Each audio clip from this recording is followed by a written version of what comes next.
Traveling can distract you from work faster than you think.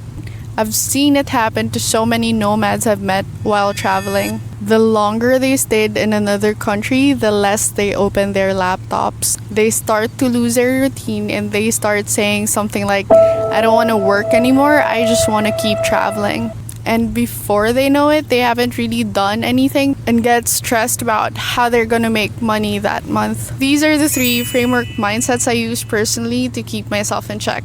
The first one is what I call the weighing scale. I literally weigh my guilty pleasure versus my actual responsibility. For me, for example, my guilty pleasure is watching AI reels. So for example, today, instead of recording this video in my free time, if I had just stayed home and watched, I wouldn't have invested in my future and a goal I was trying to reach, which is to get paid for content creation. Basically, what I do today pays for my peace of mind and actual money tomorrow. The second mindset framework I use is what I call the treat system.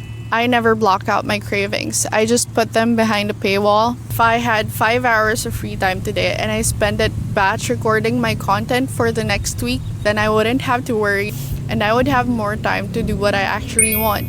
Basically, you get the reward, but only after you pay the tax. The third mindset framework I use is what I call the clear picture. This is something I learned from a book called The 7 Habits of Highly Effective People, which is always start with the end in mind. I don't just tell myself that I need to work. I picture the exact result I want and exactly the time I want it to happen. Then I trace the timeline backward to today. Breaking it down step by step creates an instant, healthy sense of urgency because I know exactly what needs to happen next.